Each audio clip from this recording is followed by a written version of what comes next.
Hi everyone, जो लोग भी इस चैनल पे नए हैं वो लोग चैनल को सब्सक्राइब कर लेंगे। तो चलिए आज के क्वेश्चंस को स्टार्ट करते हैं।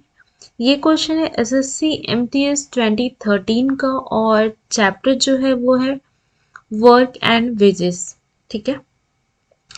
फर्स्ट क्वेश्चन है Stanek and Paul take a piece of work for ₹28,800. Stanek alone can do it in 36 days, the other in 48 days. यानी कि जो पॉल है वो 48 दिन में करता है और स्टैनिक है वो 36 दिन में करता है। With the assistant of an expert, एक एक्सपर्ट की सहायता लेकर तीनों मिलके 12 दिन में काम को फिनिश कर देते हैं। How much remuneration the expert should get. ठीक है। तो यहाँ पे स्टैनिक और पॉल का है। स्टैनिक पॉल ये कर रहा है कितने दिन में 36 और पॉल कर रहा है 48 दिन। ठीक है। तीनों जब मिल जाते हैं स्टैनिक, पॉल और एक एक्सपर्ट,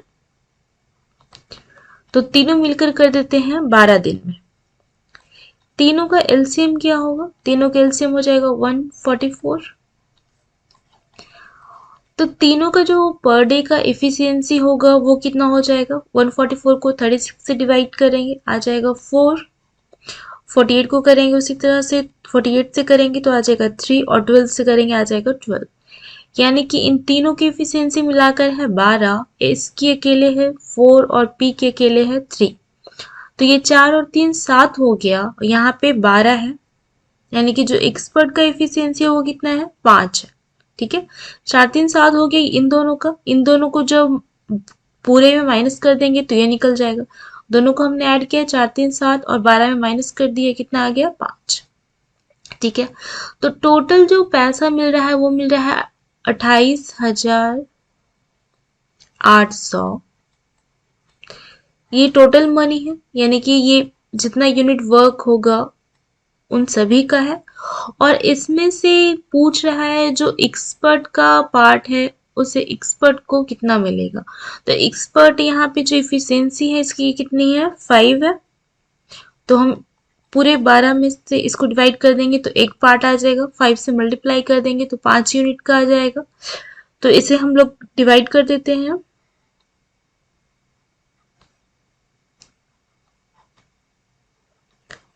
2400 आ गया। अब 2400 को 5 से मल्टीप्लाई कर देंगे तो कितना आ जाएगा?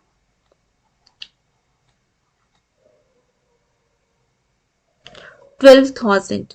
और ऑप्शन नंबर डी में है 12,000। तो ये इसका क्या हो गया? आंसर हो गया। चलिए नेक्स्ट क्वेश्चन करते हैं। Next, a certain factory employed 600 men, 400 women, and the average wage was rupees 2.55 per day. ठीक है। If a woman got 50 paisa less than a man, the daily wages of a man and woman. ठीक है। क्या है यहाँ पे? एक factory है, वहां पे 600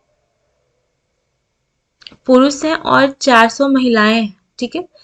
जो औसत मजदूरी है प्रतिदिन की वो है 2.55।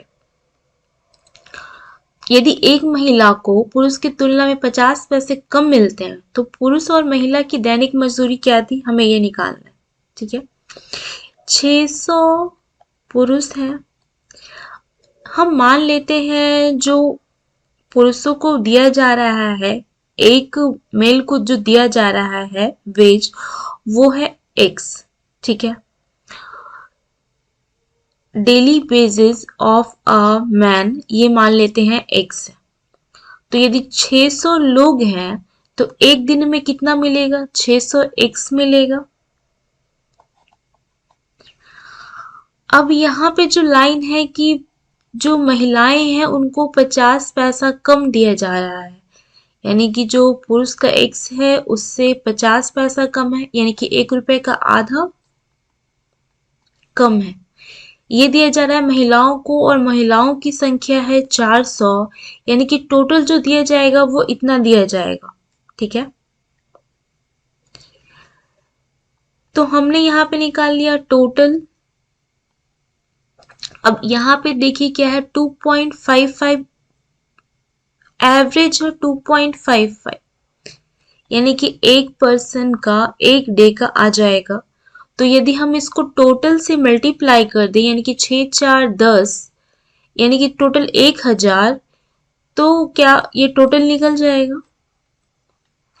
ठीक है, तो यहाँ पे हम लोग मल्टीप्लाई कर लेते हैं तो कितना आ जाएगा 2550, और यहाँ पे क्या हो जाएगा 600, यहाँ पे आएगा, आप लोग ऐड कर लेंगे 600 प्लस 400 तो क्या आ जाएगा 1000। ठीक है, और यहाँ पे इन दोनों को मल्टीप्लाई कर लेंगे तो कितना आ जाएगा 200 इज इक्वल टू 2550। ये इस साइड शिफ्ट हो जाएगा तो क्या हो जाएगा 200 7050, और यहाँ पे क्या हो जाएगा 1000x, ये इस साइड जाएगा, कैंसिल हो गया, कितना आ गया 2.75। ये x निकला, और हमने x कहाँ पे माना है, x माना है हमने daily base of a man, तो daily base of a man निकल गया 2.75। हमें चाहिए मैन और वुमेन का दोनों, ऑप्शन में मिला लेते हैं। ऑप्शन में 2.75 यहाँ है और किसी ऑप्शन में है नहीं, मतलब कि आंसर तो ए ही होगा, कंफर्म हो चुका है। लेकिन फिर भी हम वुमेन का निकाल लेते हैं। वुमेन का क्या है, एक्स में 1/2 यानी कि 0.50 माइनस करना है, तो 2.75 में 0.50 माइनस करेंगे तो कितना आ जाएगा 2.25। तो ये ऑप्शन ए का आंसर। चलिए नेक्स्ट करते हैं। Next A and B can do a piece of work in 6 days और 8 days। A and B 6 days और 8 days with the help of C, यानी कि सी की सहायता लेते हुए ए बी और सी। ए बी तो कर ही रहा है लेकिन इसने सी की भी मदद ली है, और इस तरह से ये काम को कंप्लीट कर देते हैं 3 दिन में। ठीक है, तीनों का एलसीएम निकाल लेते हैं, 24 आ जाएगा। तीनों की अलग अलग इफिशियंसी क्या आ जाएगी,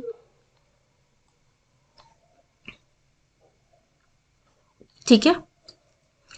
ए और बी का कितना हो जाएगा 4 3 7।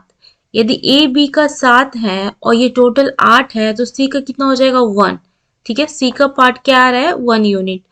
अब देखिए यहाँ पे सी का शेयर ही फाइंड करना है। ठीक है, तो सी का शेयर फाइंड करने के लिए हम क्या कर लेंगे, टोटल कितना अर्न हुआ है 1848, टोटल यूनिट टोटल इफिशियंसी कितनी है 8 है, तीनों की मिला के, तीनों मिलके काम कर रहे हैं, इफिशियंसी इतनी है, टोटल पैसा इतना है। अब हमें पता करना है कि सी को कितना मिलेगा, तो सी को तो यहाँ पे इसका जो यूनिट है वो 1 है इफिशियंसी, क्योंकि 4 और 3 7 तो ए बी का है, तो यदि 1 है तो यहाँ पे 1 ही मल्टीप्लाई होगा, जो भी आएगा वहां पे वही मल्टीप्लाई करेंगे। अब इसे डिवाइड कर लेते हैं।